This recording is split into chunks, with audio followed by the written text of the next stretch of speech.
खबर के साथ करेंगे। प्रोफेसर रामगोपाल यादव का बयान मैनपुरी नेताजी की है। रामगोपाल यादव मैनपुरी की जनता का आशीर्वाद मिल रहा है। डिंपल यादव की बड़ी जीत होगी। बीजेपी के मंत्रियों के पास कोई काम नहीं है, सब काम सीएम के पास है, इसलिए मंत्री घूम रहे हैं। बीजेपी के मंत्री कोई काम नहीं करवा सकते। शिवपाल यादव पहले दिन से साथ थे। शिवपाल से पूछ कर ही डिंपल उम्मीदवार बनी। मैंने पहले ही कहा था परिवार एक है। शिवपाल साथ थे और भविष्य में भी साथ रहेंगे। बड़ा बयान जो है वो रामगोपाल यादव ने दिया है शिवपाल यादव को लेकर। उन्होंने कहा कि शिवपाल यादव हमेशा से साथ थे और परिवार हमेशा एक साथ रहेगा। उन्होंने ये भी कहा कि बीजेपी के मंत्रियों के पास कोई काम नहीं है, सब काम सीएम के पास है, इसलिए मंत्री घूम रहे हैं। बीजेपी के कई मंत्री कोई काम नहीं करवा सकते। शिवपाल यादव पहले दिन से साथ थे। शिवपाल से पूछकर ही डिंपल यादव उम्मीदवार बनी है। बड़ा बयान रामगोपाल ने दिया है। उन्होंने कहा है कि शिवपाल से पूछकर ही डिंपल उम्मीदवार बनी है। दूने वोटों से हारने जा रहे। मैनपुरी में चुनाव है और नेताजी की विरासत को लेकर के डिंपल जी आगे बढ़ रही हैं। हमारे साथ प्रोफेसर साहब हैं बात करने के लिए। सर बहुत शुक्रिया हमसे जुड़ने के लिए। सर बड़ी चुनौती है नेताजी की विरासत को आगे लेके चलना, क्योंकि बीजेपी पूरी एड़ी चोटी का जोर लगा रही है। बीजेपी को यहाँ कोई सफलता मिलने वाले नहीं है। पहले जितने वोटों से हारी थी बीजेपी, उससे दूने वोटों से हारने जा रही है। कितना ही एड़ी चोटी के जोड़ लगा ले, बीजेपी को यहाँ से कुछ मिलने वाला नहीं। मुख्यमंत्री पूरी कमान अपने हाथ में रखे हैं। कई मंत्रियों की टीम मैनपुरी के लिए खास करके उतार दी गई है। तो मंत्री की टीम का शून्य से कुछ भी प्राप्त नहीं किया जा सकता। शून्य में जोड़ो तो शून्य ही रहता है। तो nothing can be brought out from zero. कुछ नहीं लगे रहेंगे तो है ही उनके पास। मंत्रियों को कोई काम ही नहीं। मुख्यमंत्री ने मंत्रियों को कोई काम ही नहीं दिया। सारा काम वो खुद करते हैं, तो मंत्री फ्री हैं तो चाहे जहाँ लगा दो ना। ये ऐसे मंत्री हैं जो अपने विभाग में भी किसी जनता का कोई काम नहीं करा सकते, तो जनता का सपोर्ट कैसे प्राप्त कर सकते हैं। पिछले उपचुनाव में देखा आपने, रामपुर भी देखा, आजमगढ़ भी देखा। कहीं ना कहीं जिला प्रशासन जिस तरीके से चुनौतियाँ बनता है, वो भी एक बड़ी चुनौती अपने लिए। यहाँ जिला प्रशासन कोई चुनौती नहीं बनेगा। कोई अभी तक किसी तरह का कोई प्रशासनिक हस्तक्षेप या प्रशासन की एक तरफा कार्रवाई का कोई शिकायत भी नहीं अभी तक आई है। चुनाव आते आते छोटे मोटे कुछ लोग करते हैं, तो हम लोग उसके आदी हैं, उसको झेलने के। कैमरा पर्सन दुर्गेश यादव के साथ संजय चौहान, भारत समाचार, लखनऊ। पहले जितनी वोटों से हारी थी।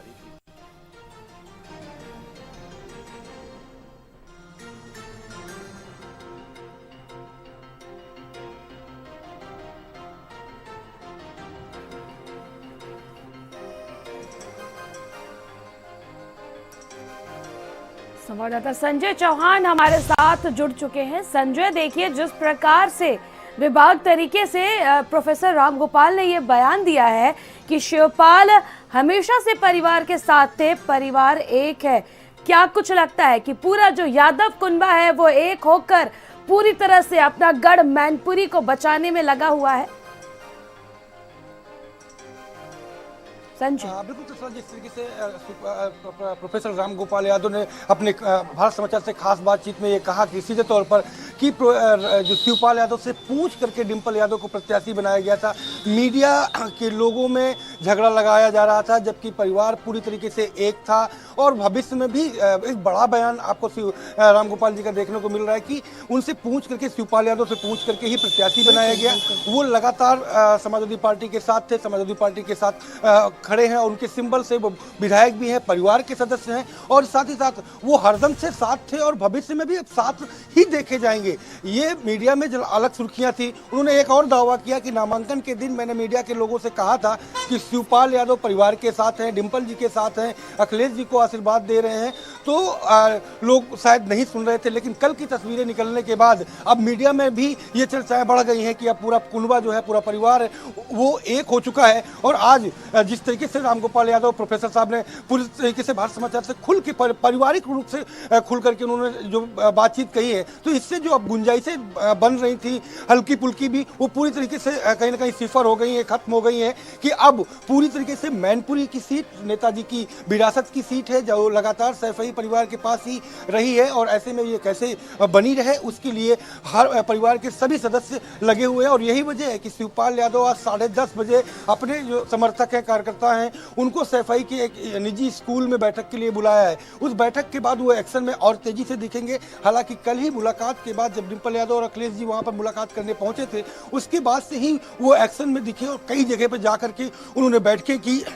इन दोनों लोगों से मुलाकात के बाद अपने कार्यकर्ताओं को उन्होंने सीधे तौर पर निर्देश दिया कि बूथवार जाइए, गांव-गांव जाइए और नेताजी की कामों का, समाजवादी पार्टी के राष्ट्रीय अध्यक्ष अखिलेश यादव के कामों का, इस परिवार के कामों का लोगों को याद दिलाइए, बात करिए उनसे और पूरी तरीके से इतना ज्यादा वोट जसवंत नगर से मिल जाए कि कहीं और की जरूरत न पड़े। तो पूरी तरीके से फोकस उनका जो अब चुनाव पर है और जो चुनावी कमान है डिंपल जी के चुनाव प्रचार की, वो कल एक ट्वीट जो शिवपाल यादव ने किया था, कहीं ना कहीं वो ट्वीट एक जवाब था।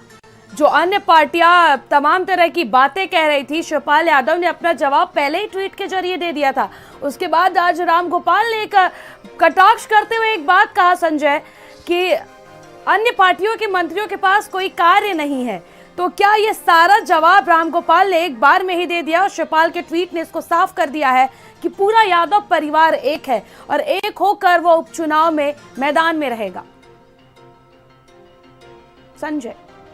बिल्कुल प्रोफेसर साहब ने दो बातें बड़ी कही। पहली बात तो बीजेपी जिस तरीके से मैनपुरी को कब्जाने का प्रयास कर रही है, उसमें हाथ पैर मार रहे हैं। मुख्यमंत्री योगी आदित्यनाथ खुद इस पूरे मामले पर जो है कमान संभाले हुए हैं। कई मंत्रियों की जो टीमें हैं वो लगा दी गई हैं। सीधे तौर पर उन्होंने कहा कि मंत्रियों के पास कोई काम नहीं बचा है, वो अपने विभाग में जनता का काम नहीं करा सकते हैं, क्योंकि पूरी जिम्मेदारी मुख्यमंत्री खुद अपने साथ में रख करके चल रहे हैं। तो ऐसे में मंत्री खाली हैं, वो घूम रहे हैं, उनके पास कोई काम नहीं बचा हुआ है। और दूसरी बात, जिस तरीके से बीजेपी लगी हुई है, तो मैनपुरी में तो उन्होंने कहा कि जीरो को खोजने के लिए 0 बराबर 0 ही आएगा। उन्होंने बड़ा बयान दिया कि यहाँ पर मैनपुरी में बीजेपी को 0 की ही सफलता मिलेगी। पिछले 26 वर्षों से जिस तरीके से ये सीट सैफई परिवार की है वो साथ ही रहेगी। अब चूंकि पूरा परिवार एक हो गया है, पूरे परिवार एक साथ इस पूरी सीट पर प्रतिष्ठा का सवाल बना लिया है, तो सारे लोग लगे हुए हैं। 11:30 बजे अखिलेश यादव का भी कार्यक्रम मैनपुरी की लोकसभा सीट के तमाम इलाकों पर लगा हुआ है। डिंपल जी भी साथ उनके मौजूद रहेंगी। और अभी भी मैं बताऊं आपको कि समाजवादी पार्टी के राष्ट्रीय अध्यक्ष अखिलेश यादव जो अपनी कोठी पर ही मौजूद हैं, कोठी पर जो तमाम कार्यकर्ता पहुंचे हुए हैं उनसे रूबरू हो रहे हैं। उसके बाद कुछ ही देर बाद यहां से वो रवाना होंगे और तकरीबन 11:30 बजे चुनाव प्रचार का जो कार्यक्रम है वो शुरू हो जाएगा। तो ऐसे में जो मैनपुरी की सीट है, उस मैनपुरी सीट को लेकर के लगातार जो परिवार के सारे मेंबर्स हैं वो अपने अपने तरीके से मजबूती से काम कर रहे हैं। बिल्कुल, तमाम जानकारी के लिए आपका शुक्रिया संजय। मैनपुरी में चुनाव है और नेताजी की विरासत को लेकर के डिंपल जी आगे बढ़ रही हैं। हमारे साथ प्रोफेसर साहब हैं बात करने के लिए। सर बहुत शुक्रिया हमसे जुड़ने के लिए। सर, बड़ी चुनौती है नेताजी की विरासत को आगे लेके चलना, क्योंकि बीजेपी पूरी एड़ी चोटी का जोर लगा रही है। बीजेपी को यहाँ कोई सफलता मिलने वाले नहीं है। पहले जितने वोटों से हारी थी बीजेपी, उससे दूने वोटों से हारने जा रही है। कितना ही एड़ी चोटी के जोड़ लगा ले, बीजेपी को यहाँ से कुछ मिलने वाला नहीं। मुख्यमंत्री पूरी कमान अपने हाथ में रखे हैं। कई मंत्रियों की टीम मैनपुरी के लिए खास करके उतार दी गई है। तो मंत्री टीम का शून्य से कुछ भी प्राप्त नहीं किया जा सकता। शून्य में जोड़ो तो शून्य ही रहता है। तो nothing can be brought out from 0। कुछ नहीं लगे रहेंगे तो है ही उनके पास मंत्रियों कोई काम ही नहीं। मुख्यमंत्री ने मंत्रियों को कोई काम ही नहीं दिया। सारा काम वो खुद करते हैं। तो मंत्री फ्री हैं तो चाहे लगा दो ना। ये ऐसे मंत्री हैं जो अपने विभाग में भी किसी जनता का कोई काम नहीं करा सकते, तो जनता का सपोर्ट कैसे प्राप्त कर सकते हैं? पिछले उपचुनाव में देखा आपने, रामपुर भी देखा, आजमगढ़ भी देखा। कहीं ना कहीं जिला प्रशासन जिस तरीके से चुनौतियां बनता है वो भी एक बड़ी चुनौती अपने लिए। यहाँ जिला प्रशासन कोई चुनौती नहीं बनेगा। कोई अभी तक किसी तरह का कोई प्रशासनिक हस्तक्षेप या प्रशासन की एक तरफा कार्रवाई का कोई शिकायत भी नहीं अभी तक आई है। चुनाव आते आते छोटे मोटे कुछ लोग करते हैं तो हम लोग उसके आदी हैं, उसको झेलने के। कैमरा पर्सन दुर्गेश यादव के साथ संजय चौहान, भारत समाचार, लखनऊ।